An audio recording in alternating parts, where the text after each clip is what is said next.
big market here in China. What's your advice for them? I mean, I do think that, in terms of creating a company, what Edison said, which was like it's 1% inspiration, 99% perspiration, is true. So a lot of it in creating a company is execution. Like you start off with an idea, and that idea is mostly wrong. And then you adapt that idea and keep refining it, and you listen to criticism. Some criticism you discard, try to discard the wrong criticism, try to listen to the correct criticism, and then engage in sort of a recursive self-improvement and constantly refining it and making it better. And you have to work super hard, and that's very important. And then just keep iterating on a loop which says, am I doing something useful for other people? Because that's what a company is supposed to do. A company is just a group of people gathered together to produce a product or service. And a company should only exist if that product or service is truly useful to customers. You have to make it compelling. So, yes, exactly. And this is really at the key of Tesla. It is a car that you will covet, that you want to drive. That happens to be very good for the environment. Yeah, exactly. And I think this is sort of general advice I'd give to people starting companies, to entrepreneurs in general, is really focus on making a product that your customers love. And it's so rare that you can buy a product and you love the product when you bought it. There are very few things that fit into that category. And if you can come up with something like that, your business will be successful for sure. But it is generally true that innovation comes from questioning the way things have been done before. And if in the education system you're taught not to do that, that will inhibit entrepreneurship. There's colonies elsewhere in the solar system and ultimately extend beyond our solar system. And so there's the defensive reason of protecting the future of humanity, ensuring that the light of consciousness is not extinguished should some calamity befall Earth. That's the defensive reason. But personally, I find what gets me more excited is the fact that this would be an incredible adventure. Maybe like the greatest adventure ever. And it would be exciting and inspiring. And there need to be things that excite and inspire people. You have to be, reasons why you get up in the morning. It can't just be solving problems. It's got to be, something great's going to happen in the future. People want to be more like you. Really? So, and for the fate of humankind, I think it would be great to have more Elon Musks. What do we need to do to become more like Elon? I don't know if I think it maybe sounds better than it is. There's a friend of mine who's got a great saying about creating a company. Trying to build a company and have it succeed is like eating glass and staring into the abyss. Well, so, what tends to happen is it's sort of quite exciting for the first several months of starting a company. And then reality sets in, things don't go as well as planned, customers aren't signing up, the technology or the product isn't working as well as you thought. And then that can sometimes be compounded by a recession, and it can be very, very painful for several years. Frankly, starting a company, I would advise people to have a high pain tolerance. Do you fear that maybe in this generation or the younger generation that they don't have that perseverance and grit to take on these really tough challenges? I think some people do, and but no, I think it is definitely true that, maybe there are occasionally companies that get created where there's not an extended period of extreme pain, but I'm not aware of very many of such instances. So, but I do think that new great entrepreneurs are born every day, and we'll continue to see amazing companies get built.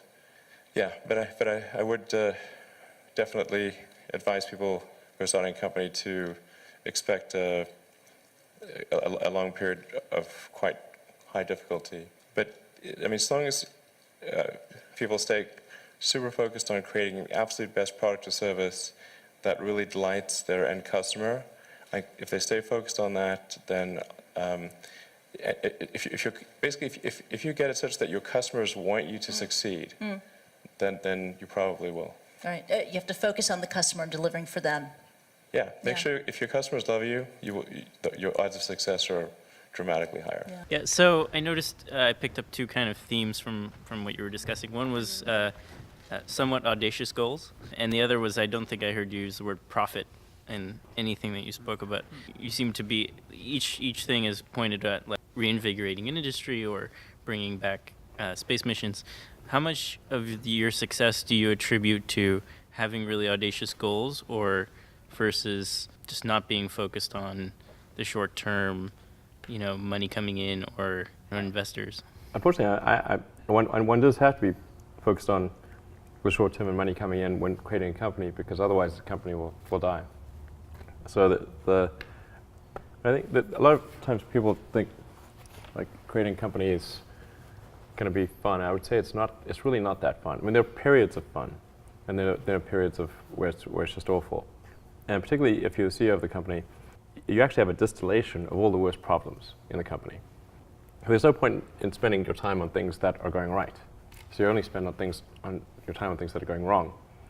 And there are things that are going wrong that other people can't take care of. So you have like the worst. You have a filter for the crappiest problem in the company, the most pernicious and painful problem. So I wouldn't say I think you have to feel quite compelled to do it, and have a fairly high pain threshold. And there's a friend of mine who says like starting a company is like staring into the abyss and eating glass. There's some truth to that. The staring into the abyss part is that you're going to be constantly facing the extermination of the company, because most startups fail. It's like 90%, arguably 99% of startups fail.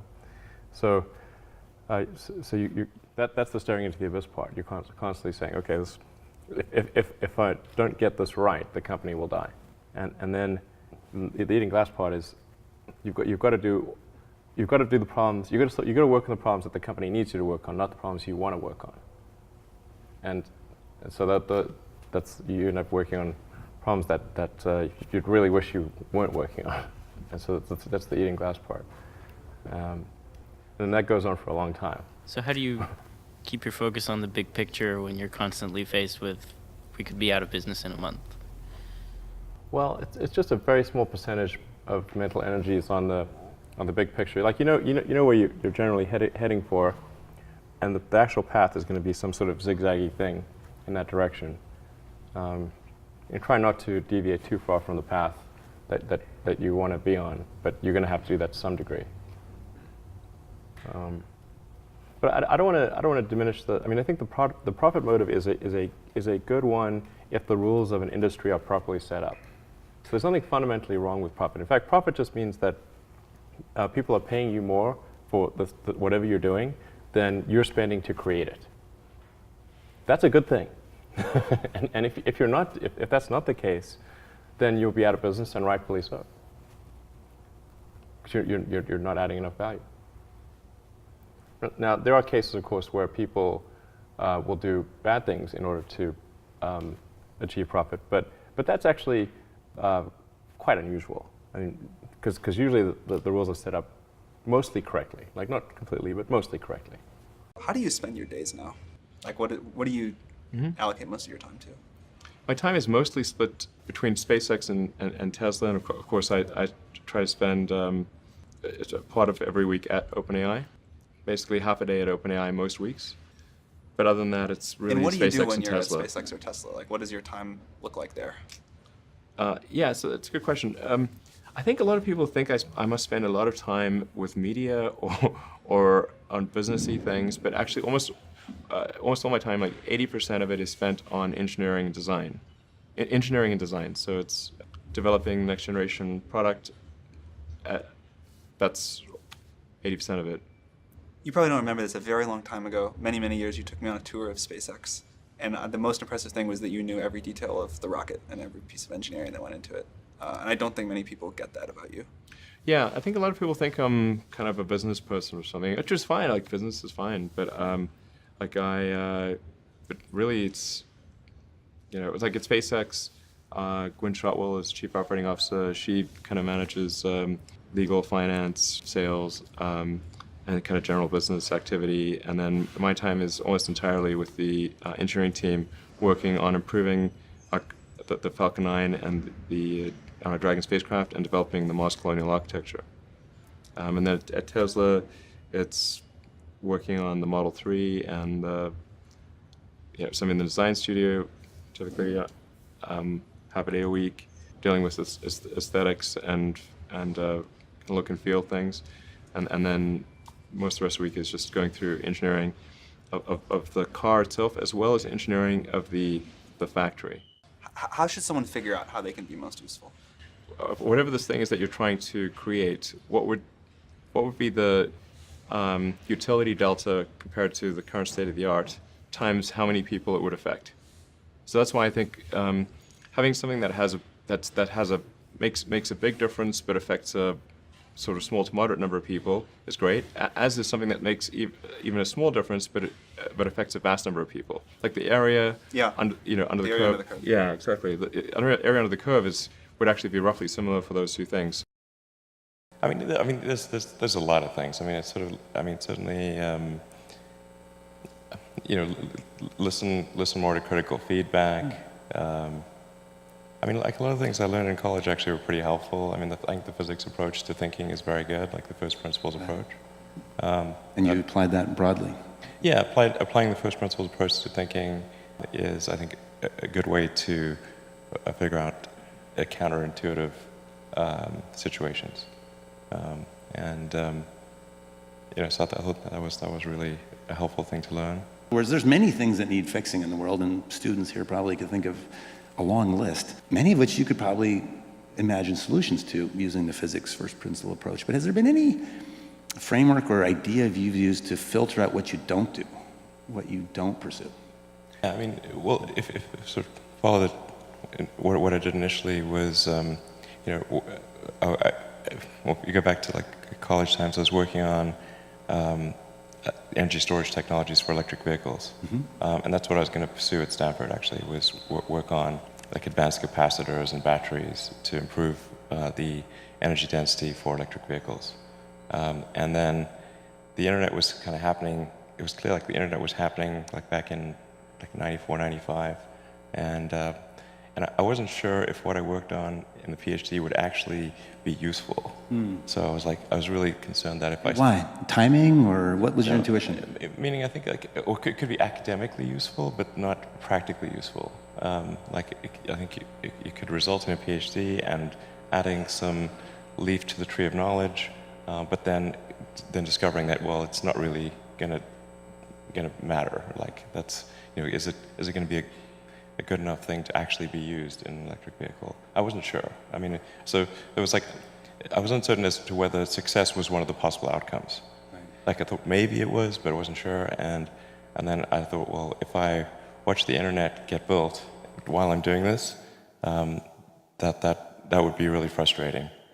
So there's a sense of that eminent timing, that was the time for the internet, and maybe the other stuff could wait or be on the back. Was it always there as like one day I'll get back to that, or was it just like... Yeah, I thought probably I'd get back to it, and did end up doing that. But yeah, I thought sort of the internet was happening, like really taking off, although most people weren't aware of it in '95. And so I figured like electric vehicle technology, energy storage technology, there'll be some sort of natural progression in that, and I could come back to it later. But the internet, was really, that was the moment to really do something. Although in '95 it wasn't obvious that you could actually make any money on the internet. This was like nobody, until Netscape went public, I think at the end of '95, nobody even thought there was like you could make a valuable company on the internet. It wasn't as obvious as it seems now. Yeah, like now it seems really obvious, but back then it was not at all. And then the internet's also helpful because it's anything to do with software is a low capital endeavor. So I didn't have any money. I just had a bunch of student debt. But software you can just write, like by yourself, and you don't need a lot of atoms. Like you don't need a lot of tooling and equipment, and so it's not capital intensive. So the ability to start a company, if it's software related, and it's the first company, is much, much easier. Right.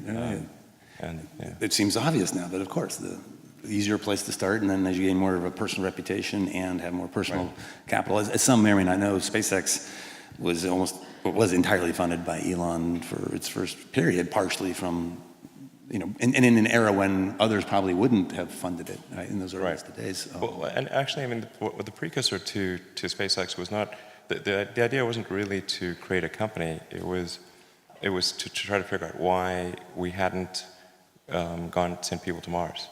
Going from PayPal to sort of the next thing, I was sort of thinking, well, is there some way to reignite the dream of Apollo? That says you have a useful company.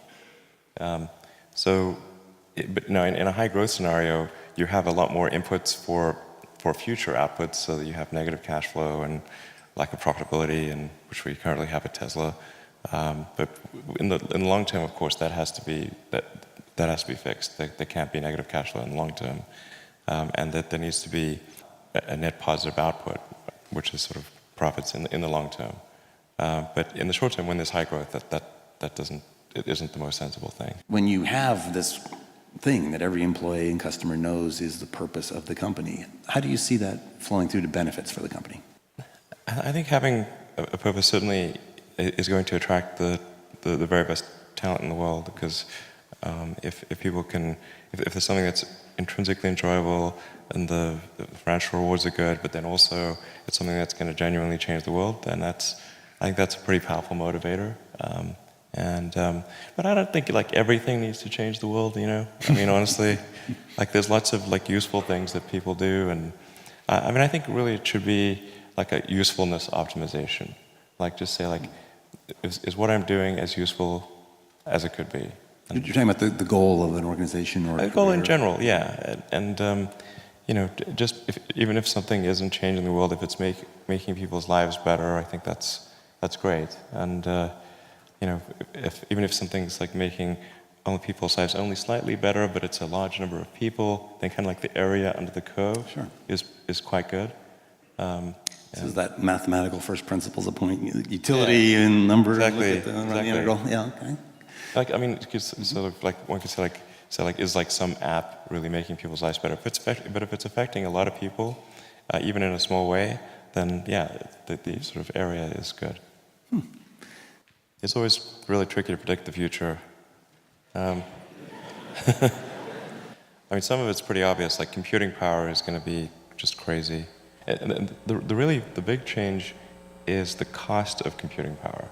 Not so much the sort of circuit density, sort of the Moore's law thing. But if you look at, say, what is the actual dollars per instruction, and that is, I mean that cost is dropping exponentially. I mean, if you think about it, like if you're making a computer, you're rearranging silicon and copper, so on a little chip, and once the capital cost of the development and the chip plant is paid for, the marginal cost of a chip is very, very tiny.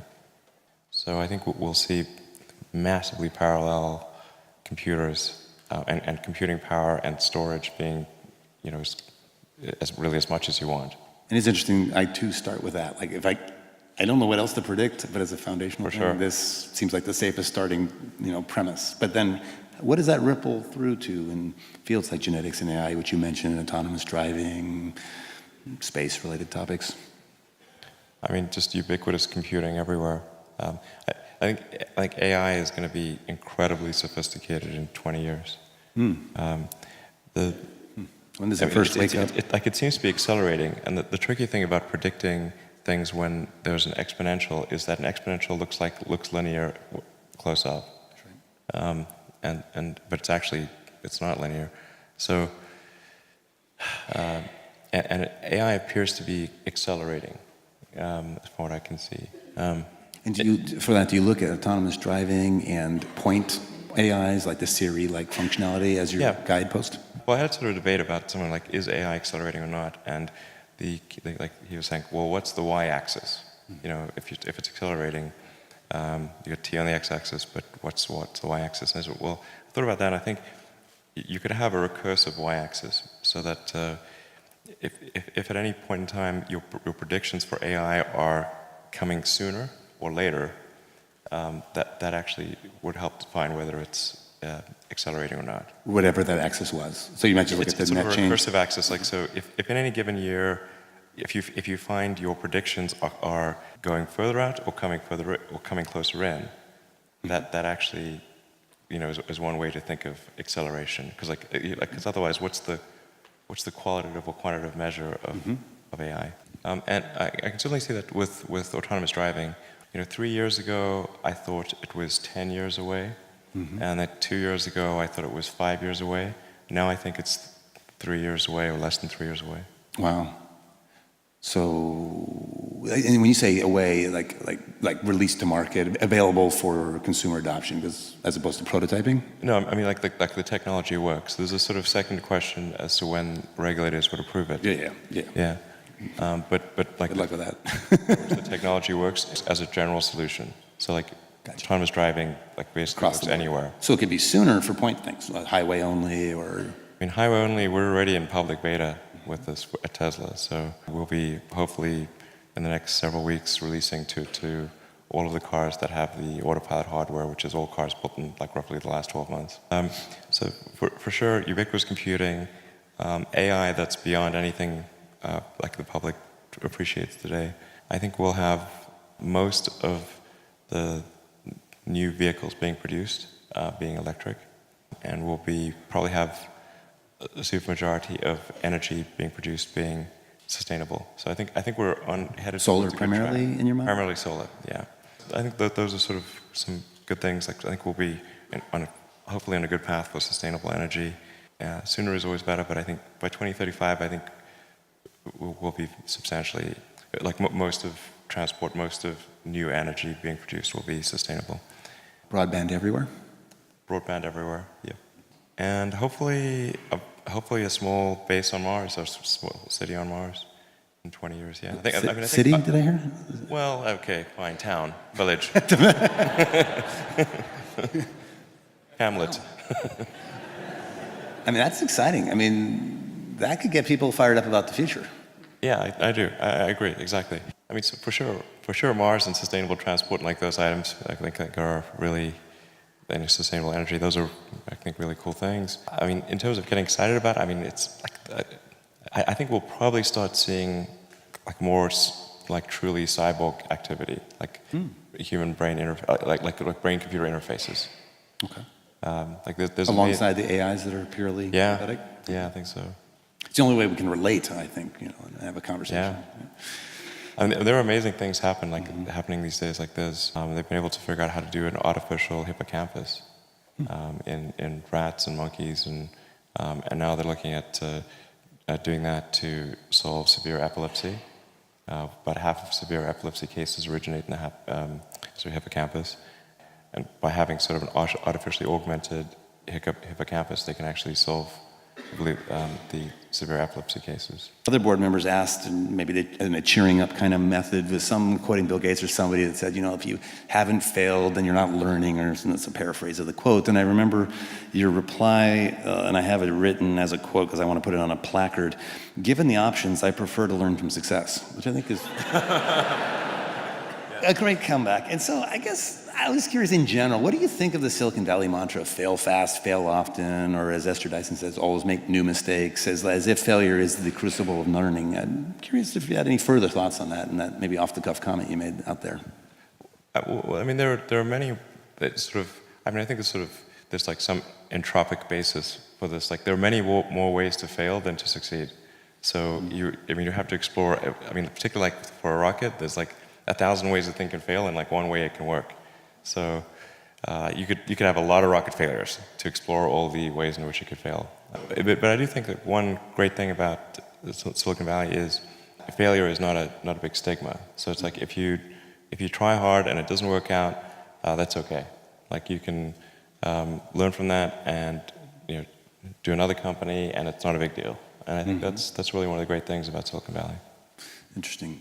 Do you also, I'm curious if either well, it seems to me that on the system design side, you can accommodate a likely failure of subcomponents, and so much of the elegance of, let's say, a Falcon 9 or a Falcon 9 Heavy as an ultimate incarnation of this vision of how the rocket should be built, to say, hey, parts will fail, but here's how the system can succeed. And I'm curious if there's any other thoughts along that, how to accommodate anticipated failure, and then also maybe like in managerially, is there ways that you motivate the team either in advance of failure to coach them on, hey, this is going to happen, or in the aftermath of failure to get them fired up to solve it and move forward when it might be dark times? And like, for example, notions like failure to launch, exploding on the pad, there's all these, it's a very visual, it's public spectacle when you have a setback in the rocket industry. And I'm curious how you manage around failure. I mean, I think it's like quite painful and difficult, honestly. And it feels terrible. The company's sort of looking to, me to, rally them, and so I do. But I honestly feel super bad. Like a punch in the gut? Yeah. Yeah. I remember, it's almost like a time, like the stages of grief, I remember it. Yeah. I mean, it's particularly with rockets, it's just a really, space is hard, and rockets tend to fail, unfortunately. And even when you've got like a lot of really smart people working super hard to minimize the probability of failure, it's still there, and it's quite significant. And people have asked me like, well, why are rockets, especially hard? And the part of it is like everything has to work the first time. Like there's no, you can't do a recall, you can't patch it. It's like 9 minutes to orbit or it's over. And then you can never test the rocket completely in the environment that it's actually going to experience. So you can't fully recreate something that's moving super fast in a vacuum on the surface of Earth. Like you can only really recreate that in space. So is that a limit of the simulation tools? Pardon me? Is that a limit of the simulation tools today, or is that a fundamental? Yeah, absolutely. If there's any error between the simulation and reality, and there's always some amount of error, then that can result in a failure. It's a really, really tricky one. It's like, in a software analogy, it would be like if you had to write a whole bunch of software modules and you can never run them together, and you couldn't run them on the target computer. Like when you're testing them, you'd have to test them individually and not in the actual computer that they're going to run on. Gotcha. Then you put all the modules together, run it for the first time in a completely different or very different computer, and it has to run with no bugs. That is difficult. Yeah. The software analogies to rocket design are deep. The modular reuse, there's many of these. Like, for those who aren't familiar, it's not like this is an aerospace engineer by traditional training coming, but is in fact radically changing the industry. I think applying a CS perspective to industry after industry, I'm like, how would a computer scientist or a physicist approach the problem, which oftentimes is a solution very unlike the industry incumbents. There's a certain elegance to it, at least from the outside. What do you look for in design?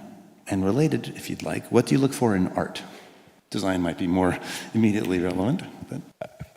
I mean, you want to make something beautiful. You want to trigger whatever fundamental aesthetic algorithms are like in your brain. You have, I think, some intrinsic elements that represent beauty, and that trigger the emotion of appreciation of beauty in your mind.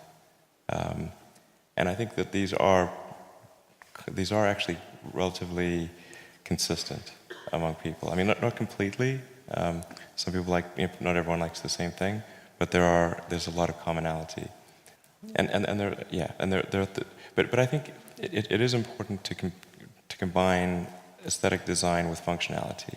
Like if you say what was really hard about, say, the Model S or the Model X, was to combine aesthetics and utility.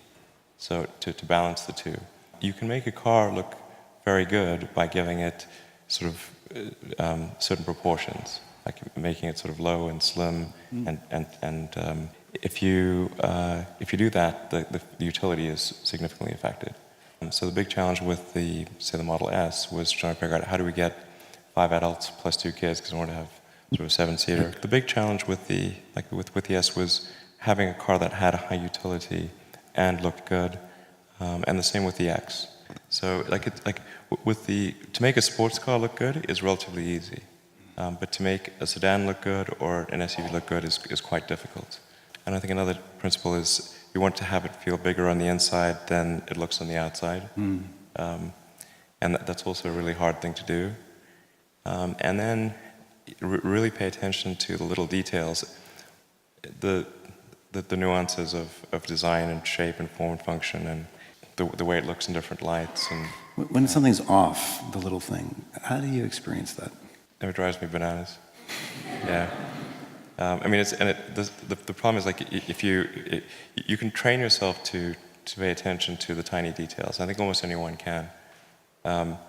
Although this is a very much a double-edged sword because then you see all the little details, and then little things drive you crazy. But like most people they don't consciously see the small details, but they do subconsciously see them. Like you sort of your mind takes in a gestalt of the overall, an overall impression, and you know if something is appealing or not, even though you may not be able to point out exactly why. And it's a summation of these many small details. So most of us experience it as oh, I think that's ugly, or I think that's beautiful, or like, wow, that's elegant, but Yeah. you can't break it down. You mentioned something in passing, like you can train yourself in this, though? Yeah, you can train yourself, I think. You can make yourself pay attention to why. You're essentially bring the subconscious awareness into conscious awareness. God, I wish I could do that. How do you do that? Just pay really close attention. Almost like a meditation on the object, and trying to find the details, like, why do I not like this? Is that what? Yeah, just look closely and carefully. And for any given object, it's geometry. There's always something wrong somewhere all the time, and so as long as people stay super focused on creating an absolute best product or service that really delights their end customer, if they stay focused on that, then if your customers love you, your odds of success are dramatically higher.